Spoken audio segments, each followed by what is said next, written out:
અંજાર શહેરમાં ફરી એકવાર રખડતા આખલાઓનો આતંક જોવા મળી રહ્યો છે। ખાસ કરીને અંજારના રામકૃષ્ણ મહાવીર નગર વિસ્તારમાં આખલાઓના ત્રાસથી સ્થાનિક લોકો ભારે પરેશાન બન્યા છે। ઐતિહાસિક અંજાર શહેરમાં રખડતા આખલાઓની સમસ્યા દિવસે ને દિવસે ગંભીર બની રહી છે। રામકૃષ્ણ મહાવીર નગર વિસ્તારમાં બે આખલાઓ વચ્ચે થયેલી જોરદાર જૂથમાં અનેક લોકોના વાહનોને ભારે નુકસાન થયું છે। 2 વ્હીલર તેમજ 4 વ્હીલર વાહનોને નુકસાન પહોંચ્યું છે। સ્થાનિક રહીશોનો પ્રશ્ન છે કે આ નુકસાનની ભરપાઈ કોણ કરશે। અંજાર નગરપાલિકા તરફથી કોઈ સ્પષ્ટ જવાબ મળતો નથી। નગરપાલિકા દ્વારા કહેવામાં આવે છે કે આખલાઓને રાખવા માટે કોઈ જમીન કે સુવિધા ઉપલબ્ધ નથી, પરંતુ પ્રશ્ન એ છે કે જો સુવિધા નથી તો નગરપાલિકા હાથ ઊંચા કેમ કરે છે। રામકૃષ્ણ મહાવીર નગરમાં વારંવાર આખલાઓનો આતંક જોવા મળી રહ્યો છે। હાલ ત્યાંના રહીશો ભયના માહોલમાં જીવવા મજબૂર છે। લોકોમાં ડર છે કે જો કોઈ મોટી દુર્ઘટના ઘટશે તો તેની જવાબદારી કોણ લેશે। જ્યારે સ્થાનિક લોકો અંજાર નગરપાલિકામાં રજૂઆત કરવા જાય છે ત્યારે નગરપાલિકા પ્રમુખ હાજર નથી હોતા। ચીફ ઓફિસર દ્વારા માત્ર એટલું કહેવામાં આવે છે કે જમીનની કોઈ વ્યવસ્થા નથી।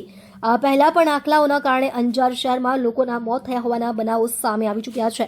આ સમસ્યા માત્ર એક વિસ્તાર પૂરતી સીમિત નથી, પરંતુ અંજારના દરેક વોર્ડમાં રખડતા આખલાઓની સમસ્યા જોવા મળી રહી છે।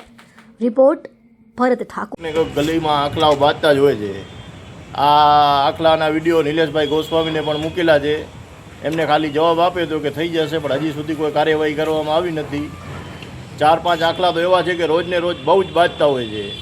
હમણાં 2 દિવસ પહેલાં 2-3 ગાડીઓમાં પણ તોડફોડ થઈ છે।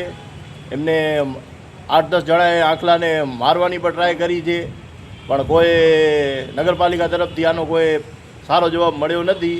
અત્યારે ચીફ ઓફિસર સાહેબને રજૂઆત કરી છે, પણ એમ કહે છે જો અમારી પાસે જગ્યા હશે તો અમે આખલા લઈ જશું।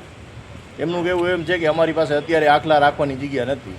આખલાની જગ્યાએ અનેક કારણે ઘણી જગ્યાએ મૃત્યુ પણ લોકોનો થઈ જાય, તો એની જવાબદારી કોણ લે છે? અમે એમ જ કીધું, નિલેશભાઈને પણ કાઉન્સિલરને પણ લખીને મૂકેલું છે કે આની કારણે કોઈ એનું મૃત્યુ થશે તો એની જવાબદારી કોની? તો એમનો કોઈ અમને હજી સુધી જવાબ મળ્યો નથી। તો નિલેશભાઈ શું આશ્વાસન દે? કામ થઈ જશે ચોક્કસ એમ કીધું। આમાં આ ભરે છે, કામ કેરે થશે જે લોકોનો મૃત્યુ, જ્યારે લોકોનો મૃત્યુ થશે પછી આખલા અમે એ જ જવાબ આપ્યો છે, પણ એમનો હજી કોઈ જવાબ આપ્યો નથી એવો। બધા રહીશો આજે ચીફ ઓફિસરને મળ્યા।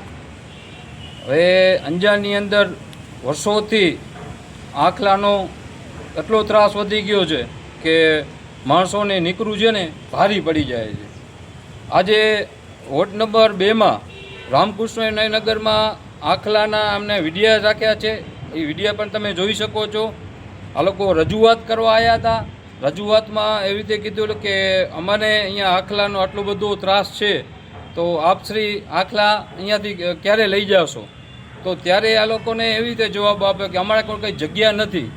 જો જગ્યા નથી એમના કને, બરાબર, એમ કે અમારા કને જગ્યા નંદીશાળામાં ફૂલ જગ્યા છે, એ કે જગ્યા નથી, કે પાંજરાપોળમાં જગ્યા નથી। હવે સરકારશ્રીનો ઉપરથી આદેશ છે કે ભાઈ આજે જેટલા ગાયું રખડતા ઢોર છે એને ઉપાડવા માટે એ લોકોને આપેલું છે। હવે આ લોકોને એમ કે અમારા કાંઈ જગ્યા નથી, તો આ લોકો કાંઈ જગ્યા નથી તો હવે આખલા જે બધા ઉપાડીને એ લોકો ક્યાં મૂકતા હશે? આ લોકો ખાલી પેપર માટે જ વર્કઆઉટ છે, બાકી વર્કઆઉટ ક્યાંય નથી।